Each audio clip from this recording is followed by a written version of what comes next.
The year was 1991, and the air in Ogudu was thick with the scent of ripe mangoes and fresh harmattan dust. The entire village buzzed with activity, for a wedding was about to take place, a union unlike any other, not because of wealth or status, but because of the purity of love that united two hearts, Ezinne and Chukwuma. Ezinne was the last daughter of Nze Okechukwu, the respected herbalist of Ogudu. Her mother, long gone, was remembered as a quiet woman who never raised her voice and cooked soup that could bring peace between sworn enemies. Ezinne inherited her mother's calm nature. With her round face, modest smile and deep-set eyes that sparkled like wet earth, she was the kind of woman whose beauty grew the more one looked at her. Chukwuma was different from most men in Ogudu. He was not loud, boastful, or eager to flaunt riches.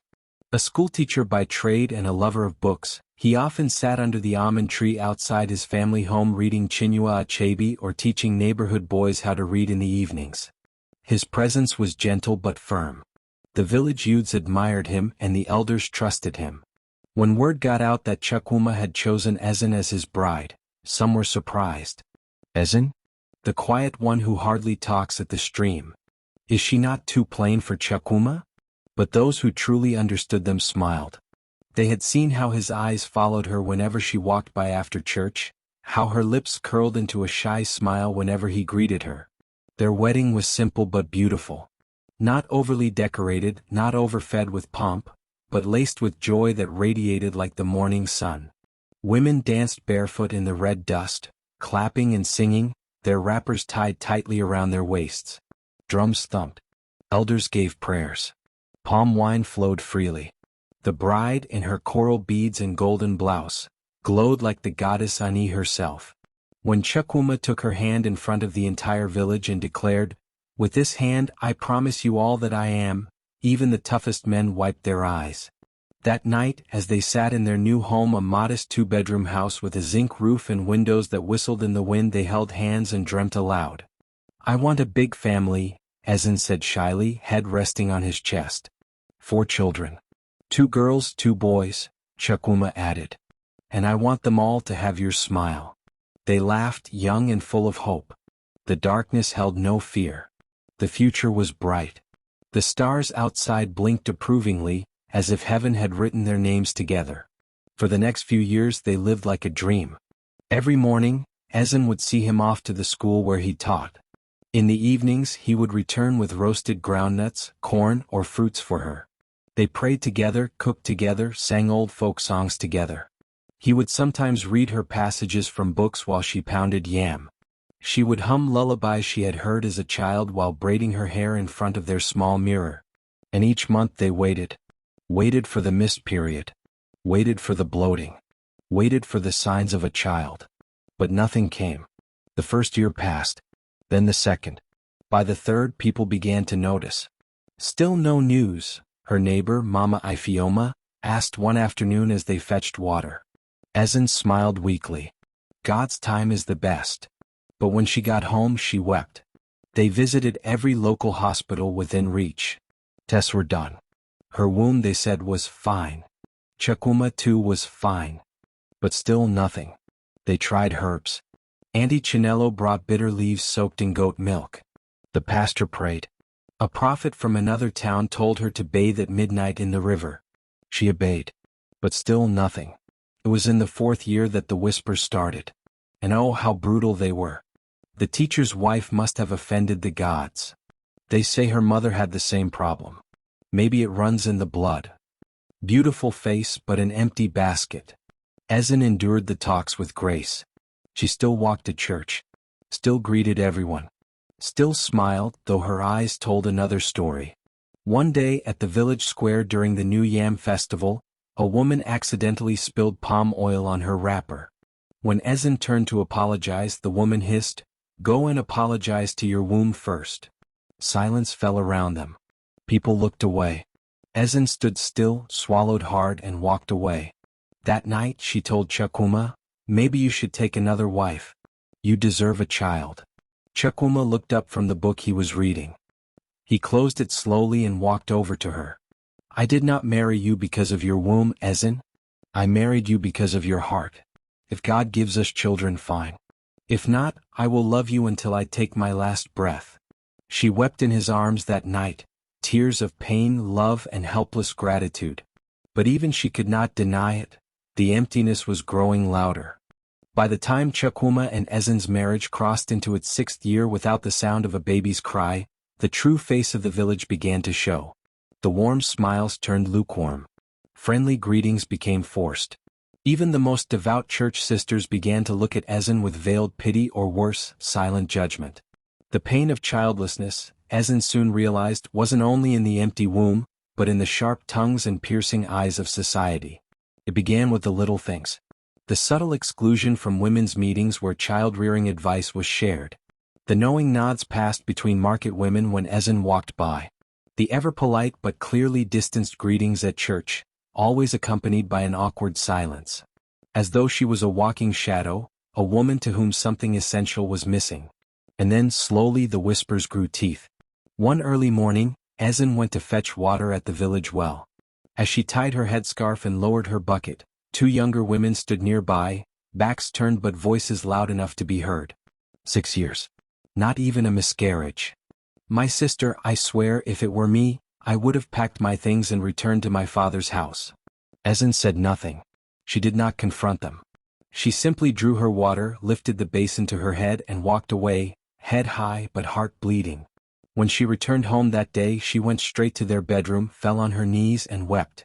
Not the loud, shaking sobs of the early years, but a quiet, bitter stream of tears that soaked the wrapper she used to muffle her cries. Chukwuma returned later that evening, tired from teaching at the primary school. As soon as he stepped into the compound, he sensed the weight in the air. He found her seated in silence, hands folded, eyes blank. "They've started again?" he asked gently. Ezinne nodded, then whispered, "Maybe it's time to let you go." "Let me go where?" "To a woman who can give you what I cannot." Chukwuma sighed. He moved close, took her chin in his hand and lifted her face to meet his. "I didn't marry you because I wanted children. I married you because when you smile, it makes me believe the world can be better. I married you because your presence brings peace to my soul.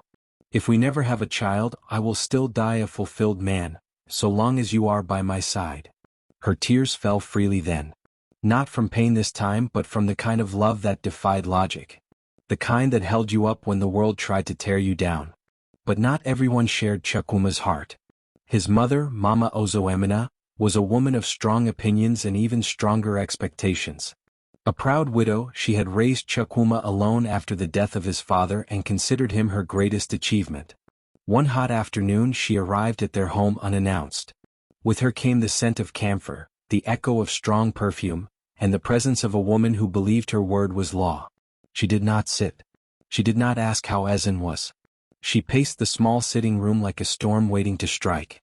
"My son," she began, voice sharp, "you are wasting your time." Chukwuma remained seated, hands folded across his chest. "You are almost 40, she continued. "Our lineage, your father's name, it will die with you. And all because of what? A woman who has refused to open her womb." Ezinne stood behind the curtain, listening. Her throat tightened. Her knees trembled. But she would not cry in front of the woman who had never fully accepted her. Chukwuma rose slowly. His voice was calm but carried the quiet strength of a man who had made his choice. "Mother, this is the last time you will speak of my wife in that manner. But she is not just my wife. She is my peace, my blessing. If God has not given us children, who are we to blame her? Would you have me destroy the one good thing I have because of public shame?" Mama Obinna fumed, but the fire in her eyes could not match the firmness in his voice. She left that day in silence. That night, Ezinne broke down again. "Your family hates me." "They can hate you," he replied. "I will love you enough for all of them." Despite his strength, even Chukwuma could not shield Ezinne from all the pain. There were days when she would wander to the mango tree in the backyard, sit for hours and speak to God like a friend who no longer answered her calls. "Did I offend you?" she would whisper. "Did I do something in a past life?" Sometimes she imagined what her children would look like. She would close her eyes and dream, 2 girls with her eyes and his smile, a boy with his father's calm nature and her fierce heart. She dreamed of them running around the compound, of washing their tiny clothes and hanging them on the line, of telling folktales by the fire, of lullabies under mosquito nets. But dreams were cruel when they were the only thing that responded to her hope. One night, Chukwuma found her writing names in a notebook. "What are these?" he asked. "Names? For the children we never had," she said, smiling through tears. He took the notebook, closed it gently, and held her close. "They're not names for the children we never had," he whispered. "They're names for the children we will still have. Someday." As the years stretched like harmattan shadows across the dusty landscape of Ogudu, Ezinne and Chukwuma's marriage entered its 10th year. By this time, Ezinne was now in her early 40s. The sparkle in her eyes was quieter, more reserved, and her voice, once light as breeze, now carried the weight of silence. But through it all, Chukwuma remained her pillar, calm, unshaken, like a tree that refused to break even when the storm howled. The whispers hadn't stopped. In fact, they'd gotten worse.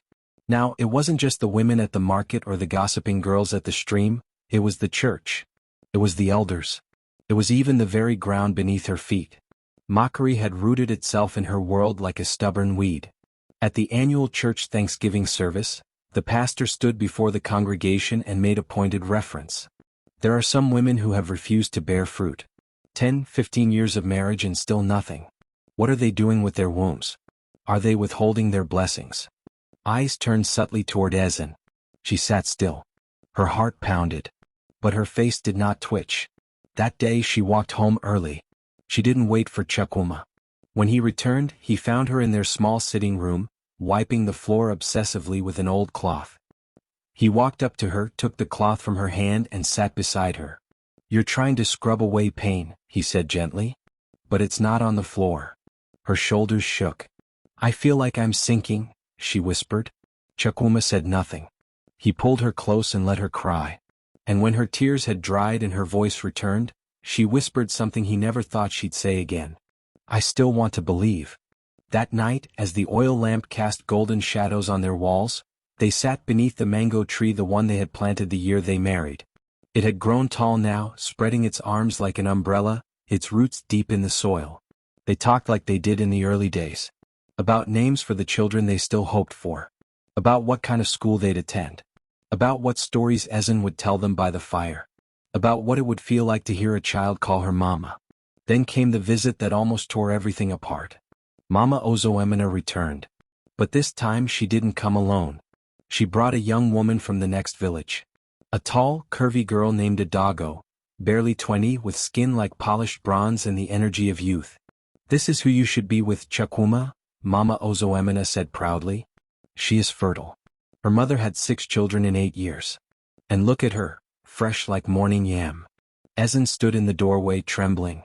Her heart screamed, but her lips stayed sealed. Adago lowered her eyes, pretending humility, but her smile was smug.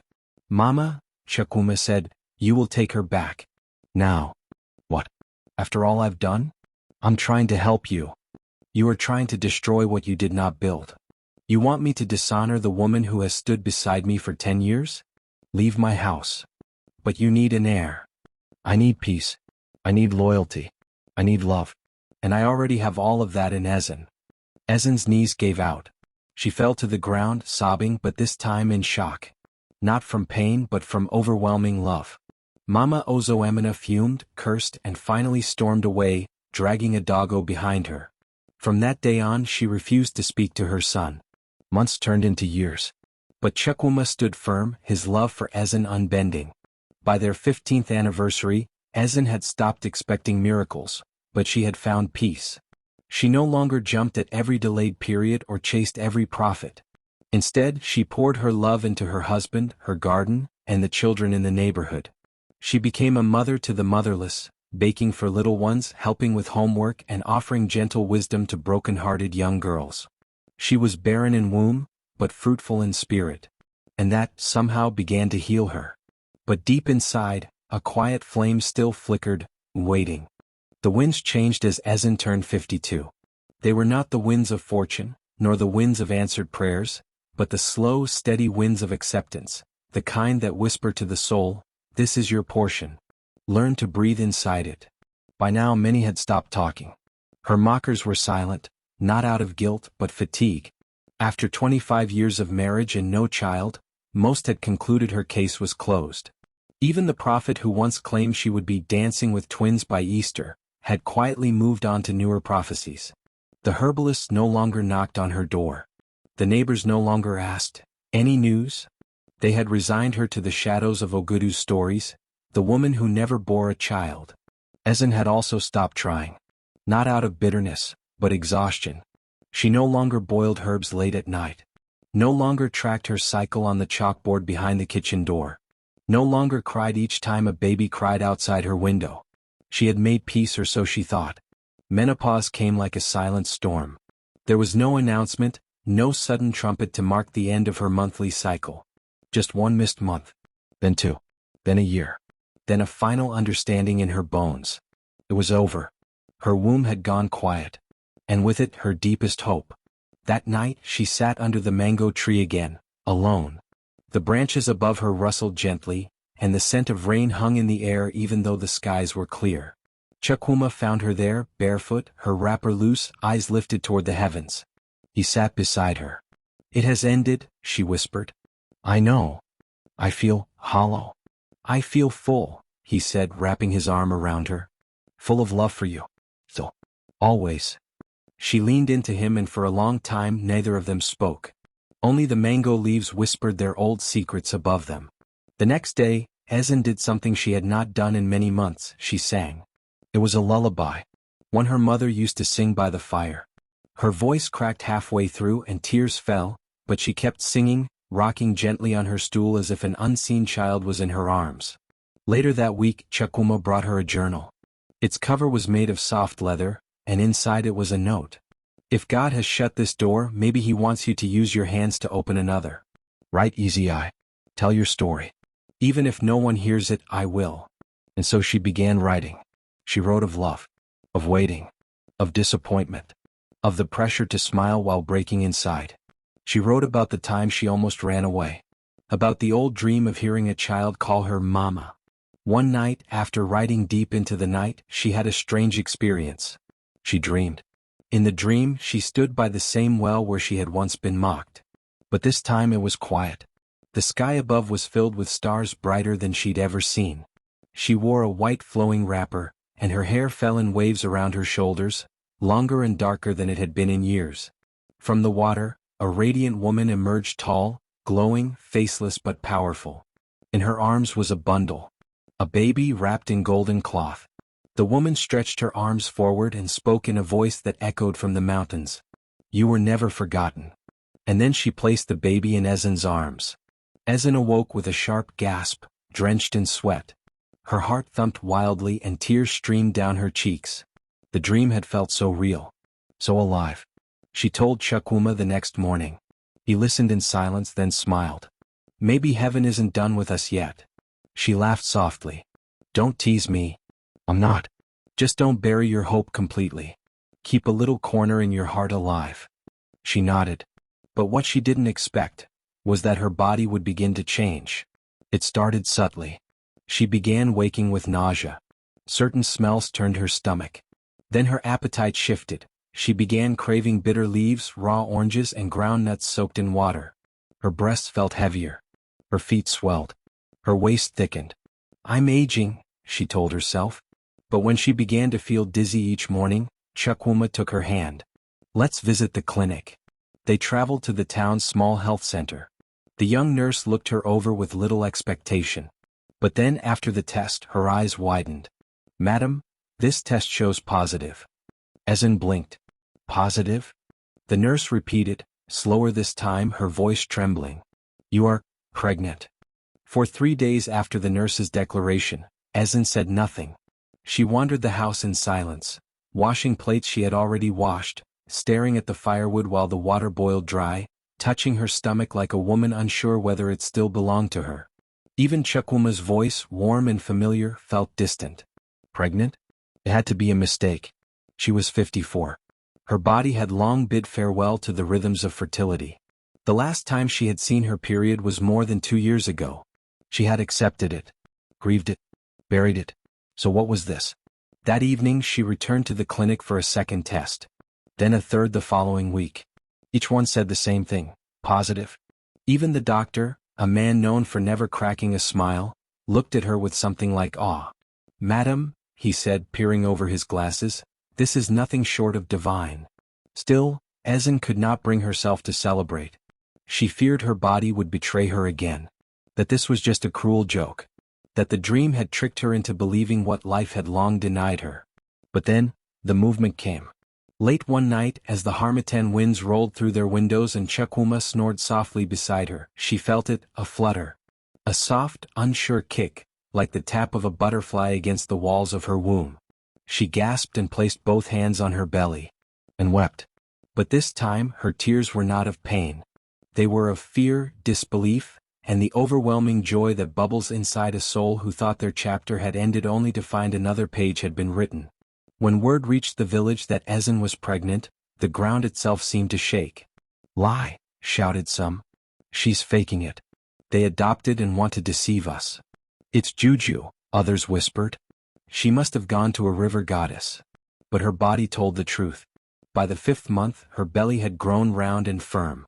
Her walk slowed. Her feet swelled. Her face glowed with the softness of a woman who carried something divine within. And Chukwuma, oh, how he doted on her. He would bring her roasted plantains wrapped in banana leaves from the market. He built her a new wooden chair with cushions for her back.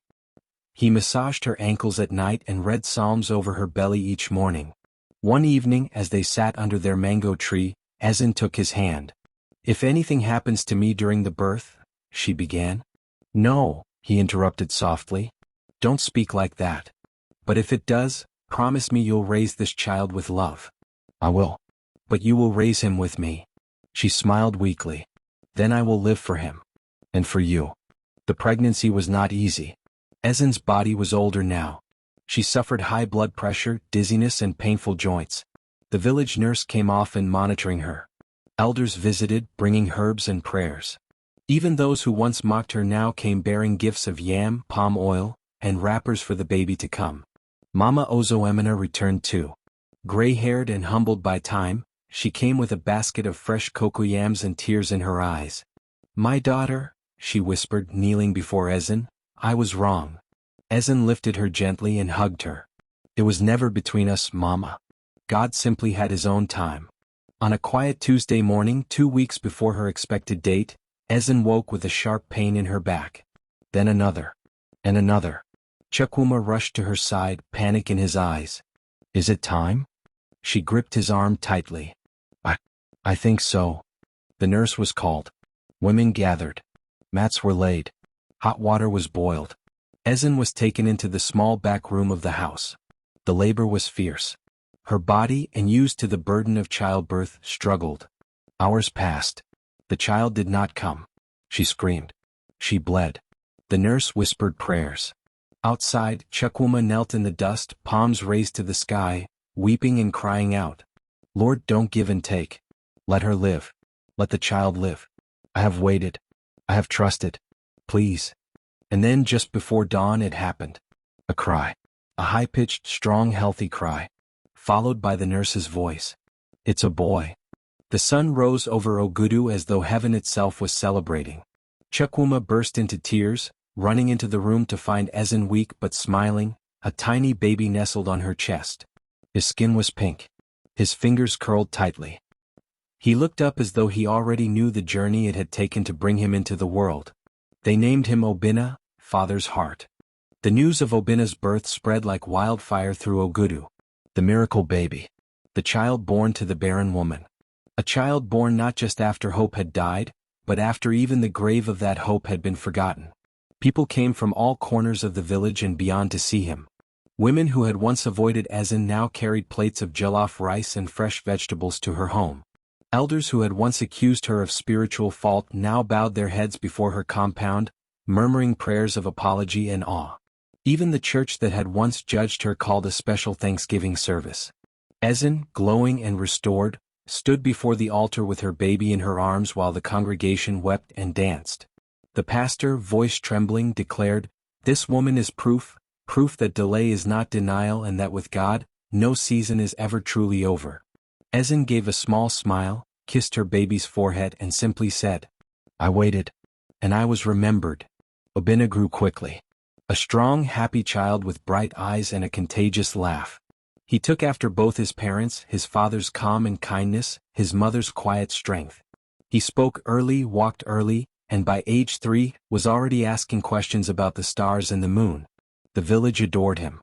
Children followed him like bees to honey. Women braided his hair and called him Miracle Pekin. Even old Papa Ndebisi, who hadn't stepped outside his compound in 5 years, came to touch his head and mutter, this child is something heaven wrapped specially." Chukwuma couldn't hide his pride. He taught Obinna how to read before he turned 5. Every evening, father and son sat under the mango tree, flipping through books and laughing as the sun sank behind the hills. Ezinne, meanwhile, became a matriarch of hope. Women from neighboring villages came to her for counsel. Childless wives sat by her feet while she told them, softly and without judgment, "Don't let the world bury you before your miracle comes. Even dust can bloom if heaven breathes on it." And they believed her because her very life was proof. Years passed. Obinna grew into a man, a brilliant, God-fearing one. He earned a scholarship and left the village to study medicine, promising to return and build a clinic for women like his mother. On the day of his graduation, Ezinne wore a purple lace wrapper and sat beside Chukwuma in the crowd. She was now 72, her hair gray, her back slower, but her eyes still shining. As Obinna stepped onto the stage and received his degree, he raised it high and said into the microphone, "To my mother, Ezinne, the woman who waited, the woman who never stopped praying. This degree is yours. This life is yours. You gave me both." Tears rolled freely down her cheeks. Chukwuma took her hand and for a moment they both closed their eyes.